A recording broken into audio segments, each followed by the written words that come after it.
என்று ஊர் சொல்ல வேண்டும் என்று வாழ்ந்த வரலாறான புரட்சி தலைவருக்கும் மக்களால் நான் மக்களுக்காகவே நான் வாழ்ந்த வரலாறான என் தாய் என் தலைவி புரட்சி தலைவி அம்மா அவர்களுக்கும் மாபெரும் தலைவர்களுக்கு பிறகு இயக்கத்தையும் தமிழக மக்களையும் காக்க இரவு பகல் பார்க்காமல் அயராமல் பாடுபடுற புரட்சி தமிழர் அண்ணன் எடப்பாடியார் அவர்களுக்கும் என் அன்பான வணக்கங்களை தெரிவிச்சுக்கிறேன்.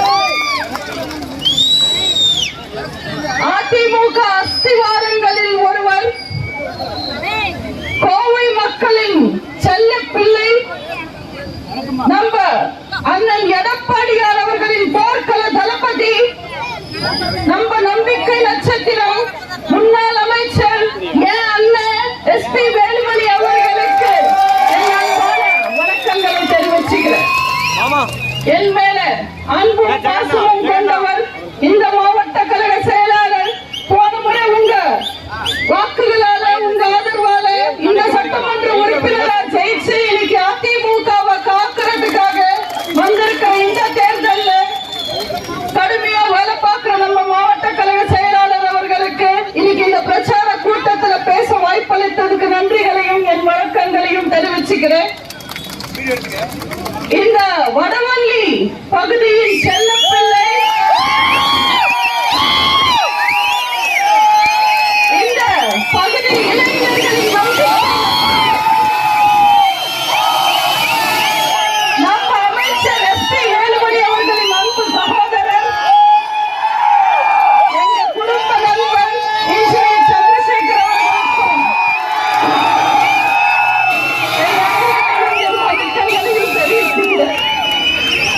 நான் பிரச்சாரத்துக்கு வந்திருக்கேன், நான் இல்ல வெற்றி விழாக்கு வந்திருக்கேன்.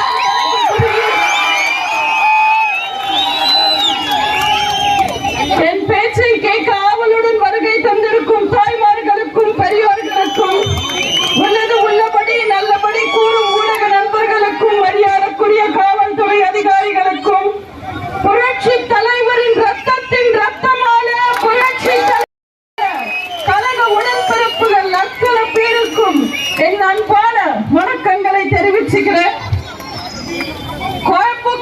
கோயம்புத்தூர் மக்கள் தன்மையா இருப்பாங்க, மென்மையா பேசுவாங்க, உண்மையா பழகுவாங்க. உங்களை நம்பி, அம்மாவை நம்பி, அதிமுகவை நம்பி ஒரு இளைஞர் இங்க போட்டியிடுறார். நம்ம வெற்றி வேட்பாளர் சிங்கை ராமச்சந்திரனை பாத்தீங்கன்னா உதயநிதி மாதிரி 46 வயசானாலும் அப்பா பின்னாடி ஒளிஞ்சிக்கிற அரசியல்வாதி கிடையாது. அவரு உண்மையா மக்களுக்காக வேலை பார்க்கிறவர். தன் பேருக்கு முன்னாடி பெருமையா ஊர் பேரை சேர்த்துக்கிட்ட உண்மையான கொங்கு நாட்டு தலைவர். இந்த மண்ணுக்கும் மக்களுக்கும் சொந்தக்காரர். அண்ணாமலை மாதிரி ரவுடிங்களை நம்பாம, கணபதி ராஜ்குமார் மாதிரி பொய்யான வாக்குறுதிகளை நம்பாம, ரெட்டை இலையை நம்பி, அம்மாவை நம்பி, அதிமுகவை நம்பி, நம்ம அண்ணன் எஸ்பி வேலுமணி அவர்கள் இந்த கோயம்புத்தூருக்கு அடுக்கடுக்கா செஞ்ச நன்மைகளை நம்பி, அதிமுக ஆட்சி கொடுத்த நல்லாட்சியை நம்பி, உங்களை நம்பி களத்துல இறங்கி மக்களுக்கு அடையாளமே வாக்கு சுத்தமும் வாழ்க்கை சுத்தமும் தான். அது ரெண்டுமே தவறாத ஆளு நம்ம சிங்கை ராமச்சந்திரன் அவர்கள். ஆளுங்கட்சியா இருந்தப்ப நம்ம கூட இருந்துட்டு ஆதாயம் அடைஞ்சிட்டு எதிர்கட்சி ஆனதுக்கு அப்புறம் நம்மள விட்டுட்டு திமுகவுக்கு போய் சேர்ந்த பச்சோந்தி கணபதி ராஜ்குமார் மாதிரி இல்ல நம்ம சிங்கை ராமச்சந்திரன். நம்ம சிங்காநல்லூர்ல எம்எல்ஏவா இருந்த கோவிந்தராஜ் ஐயா அவரோட மகன். அதிமுகக்கும் அம்மாக்கும் விசுவாசமா இருந்த குடும்பத்தில இருந்து வந்தவர். ஆண்டவன் உங்க அப்பாவை சீக்கிரமா கூட்டிட்டு போனாலும், அப்பா கிட்ட அரசியல் கத்துக்க முடியலன்னாலும், மக்களால் நான் மக்களுக்காகவே நான் வாழ்ந்த அம்மா கிட்ட அரசியல் கத்துக்கிட்டவர்.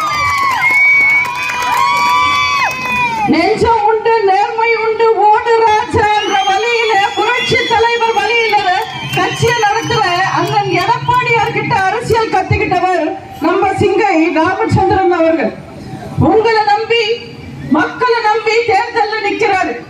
மக்களை நம்புறா மக்கள் எப்பவுமே கைவிட மாட்டாங்கன்னு புரட்சி தலைவர் சொல்லுவாரு.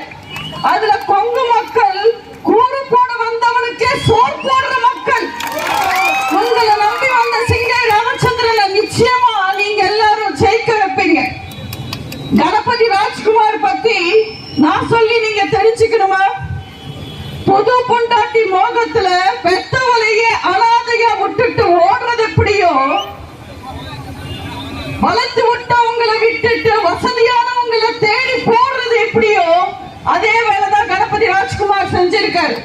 அரசியல்ல அட்ரஸ் இல்லாத கணபதி ராஜ்குமாருக்கு அடையாளம் கொடுத்தது, ஆதரவு கொடுத்தது அதிமுக. அந்த அதிமுகவை விட்டுட்டு போனதே தப்பு. அதுல சட்டசபையிலேயே நம்ம அம்மாவை மானபங்கம் படுத்துற திமுகவுக்கு போனது இன்னும் பெரிய தப்பு. உண்ட வீட்டுக்கே துரோகம் பண்றவரு உள்ளூர் மக்களுக்கு நல்லது செய்வாரா? கொங்கு மக்கள் தப்பு செஞ்சவனை கூட மன்னிப்பாங்க, ஆனா துரோகம் செஞ்சவங்களை மன்னிக்கவே மாட்டாங்க. இன்னைக்கு தேர்தல் வந்திருக்கு.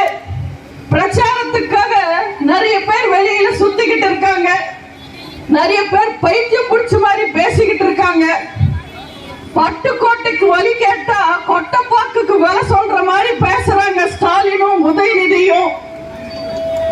மதுக்கடை எப்ப மூடுவீங்கன்னு கேட்டா எங்களுக்கா ஓட்டு போட்டீங்கன்னு பைத்தியக்காரத்தனமா பிரச்சாரத்துல பேசுறாங்க. நீட்ட ஒழிப்போம் ஆட்சியை பிடிச்சிட்டு, ஆட்சி பிடிச்சதுக்கு அப்புறம் அவங்க துபாய் ஸ்பெயின்னு போய் ஒழிச்சுக்கிறாங்களே தவிர நீட்ட ஒழிக்கல. இதுல நேத்து உதயநிதி கிட்ட பிரச்சாரத்துல ஒரு பொண்ணு போய் கேட்டிருக்கு, அண்ணா எனக்கு கட்டிக்க புடவை இல்ல, ஒரு புடவை வாங்கி கொடுன்னு. இதோ இந்த துண்டை வச்சுக்கன்னு தூக்கி போட்டிருக்காரு. கல்ல தூக்கிட்டு வரும்போது எனக்கு சந்தேகம் வந்தது. மேல மண்டை காய்ச்சி வெயில்ல சூடு பிடிச்சு பைத்தியம் ஆயிடுவாங்க. இந்த திமுக காரங்களுக்கு ஏப்ரல்லயே தலைக்கு ஏறிடுச்சு. இவங்க ஒரு லூசுத்தனமா பேசுறாங்கன்னா அவங்க கூட்டணியில இருக்கிற கமல்ஹாசன் பிரச்சாரத்தை பார்த்தா இன்னும் சிரிப்பு வருது. யாரோ பிரச்சாரத்துக்கு போன இடத்துல கேட்டிருக்காங்க, ஏன் சார் நீங்க தேர்தல்ல நிக்கலன்னு. அதான் ஜீப்ல நிக்கிற இல்லன்னு சிரிச்சுக்கிட்டே பதில் சொல்லி இருக்காரு. இந்த காமெடி பண்றதுக்காக இவர் கட்சியை ஆரம்பிச்சாரு, நம்பி வந்தவங்களோட வாழ்க்கையை கெடுத்தாரு.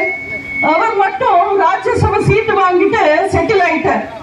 இந்த பைத்தியங்கள்லாம் கூட பரவாயில்ல.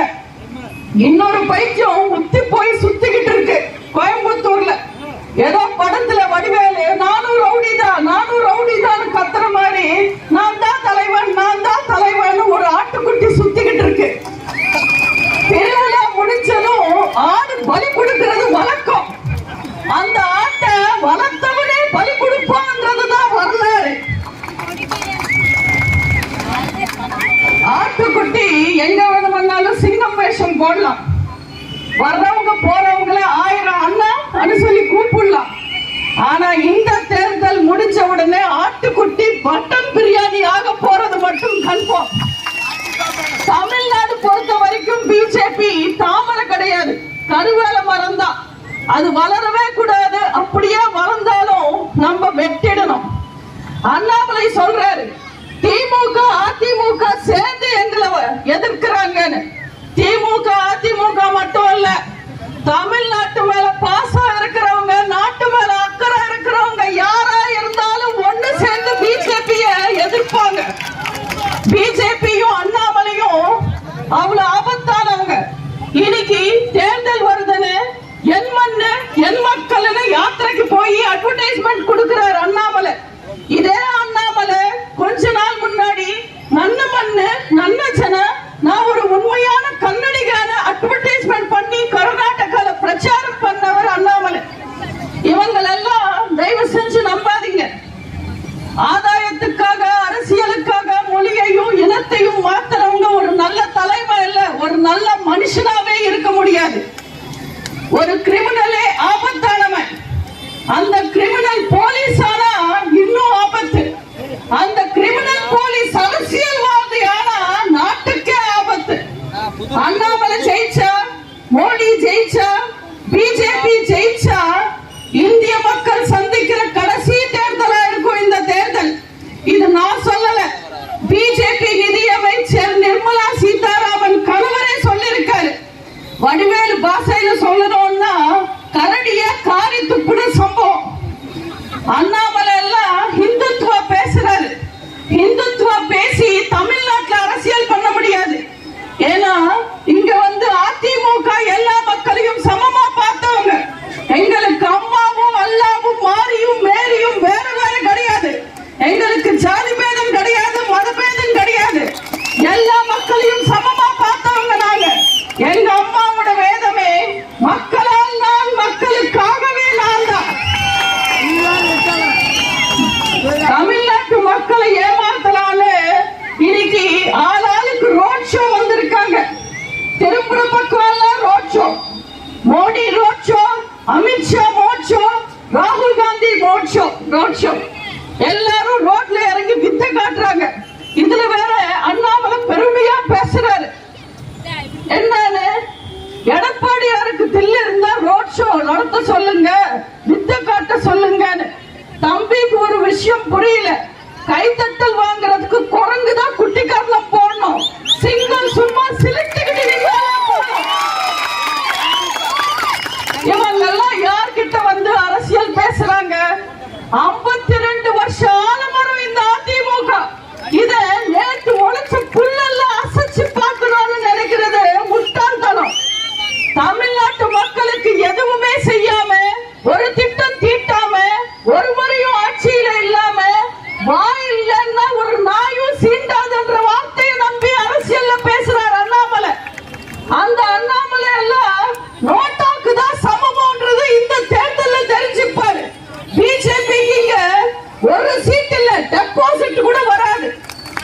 நாட்டு மக்களை பயப்படுத்தி ஏமாத்தி ஜெயிக்கணும்னு நினைக்கிறவங்க பிஜேபி. நாட்டு மக்களுக்கு நல்லாட்சி கொடுத்து உரிமையா வாக்கு கேட்கிறவங்க நாங்க அதிமுக காரங்க. 10 வருஷம் அதிமுக ஆட்சி காலத்துல நம்ம எவ்வளவு நல்லா இருந்தோம், எவ்வளவு சந்தோஷமா இருந்தோம், எவ்வளவு பாதுகாப்பா இருந்தோம். ஆனா இப்ப தமிழ்நாட்டுல நிலைமை என்ன? தமிழ்நாடு போதையில தள்ளாடுது. ஆனா என்ன, இன்னைக்கு இந்த கஞ்சா போதையில திமுக அரசாங்கம், ஸ்டாலின், உதயநிதி இவ்வளவு அசிங்கப்படுறதுக்கு ஒரு வகையில நம்ம அண்ணன் எடப்பாடியாரும் காரணம். நம்ம அண்ணன் விவசாயம் தெரியுமா, உங்களுக்கு விவசாயின்னா யாருன்னு தெரியுமான்னு கேட்டாரு. அது அறிவில்ல அவர் கஞ்சா விவசாயியை கண்டுபிடிச்சிட்டாரு, அவரை வளர்த்துட்டாரு. அந்த கஞ்சா வியாபாரி திமுகவை வளர்த்தாங்க. இன்னைக்கு தமிழ்நாட்டு மக்களுக்கு தமிழக அரசாங்கமே சரக்கு விற்கிறாங்க. அவங்களோட அயலக பொருளாதார கஞ்சா விற்கிறார். இதனால நம்ம நாட்டு நிலைமை என்ன? 6 வயசு குழந்தைய சும்மா விடுறதில்லை, காரணம் கஞ்சா போதை. 80 வயசு கிழவிய சும்மா விடுறதில்லை, நடுமாடு விடுறதில்லை, காரணம் கஞ்சா போதை. கட்டவளுக்கும் பெத்தவளுக்கும் மற்றவளுக்கும் வித்தியாசம் தெரியாம பொம்பளையா இருந்தாலே போதும்னு கொடுமைப்படுத்துறாங்க, காரணம் கஞ்சா போதை. கவரிங் நகை போட்டுக்கிட்டு கூட வெளியில போக முடியல, கழுத்தடுத்துடுறாங்க, காரணம் கஞ்சா போதை. நேர்மையா உழைச்சு சம்பாதிச்சு வீட்டுக்கு சம்பளம் கொண்டு போறவங்களை அடிச்சுட்டு மண்டையை உடைச்சு பணத்தை புடிங்கிட்டு போயிடுறாங்க, காரணம் கஞ்சா போதை. காலேஜுக்கு போய் படிக்க வேண்டிய பசங்க எல்லாம் கத்திய கையில புடிச்சுக்கிட்டு மக்களை மிரட்டி சண்டை போட்டு வாழ்க்கையை வீணாக்கிக்கிறாங்க, காரணம் இந்த கஞ்சா போதை. இந்த கஞ்சா போதையில நம்ம திமுகவை மட்டும் சொல்லி பிரயோஜனம் இல்லை. இந்த கஞ்சா விற்பனையை வேடிக்கை பார்க்கிறது பிஜேபியும் தான். இப்படி நாட்டு மக்களை பத்தி கவலைப்படாம, நாட்டுக்கு எதுவுமே செய்யாம, யார் இருந்தாலும் எங்களுக்கு தேவையில்லைன்னு தூக்கி போடுங்க. எங்களுக்கு அம்மா போதும், அதிமுக போதும், ரெட்டால போதும்னு உறுதியா இருங்க. அம்மாவை நம்புனா அண்டவனை நம்புன 3 வருஷம் ஆச்சு திருட்டு திமுக ஆட்சிக்கு வந்து. கோயம்புத்தூர் மாவட்டம் தமிழ்நாட்டிலேயே கெத்தான மாவட்டமா இருந்தது அதிமுக ஆட்சி காலத்தில். இந்த கோயம்புத்தூர் மாவட்டத்துக்கு எதுவுமே செய்யாம, கோயம்புத்தூர் மக்களை மதிக்காம திமிர் பிடிச்சு அலையிறாங்க இந்த திருட்டு திமுக. அந்த திமுகக்கு நீங்க இந்த தேர்தல்ல பாடம் புகட்டணும். வேர்வை சிந்தி ஒளிச்சா வெற்றி நிச்சயம்னு நம்புறவர் நம்ம அண்ணன் எஸ்பி வேலுமணி அவர்கள். அப்படி ஒளிச்சு இந்த ஊருக்கும் உலகத்துக்கும் வெற்றியை நிரூபிச்சவர் நம்ம அண்ணன் எஸ்பி வேலுமணி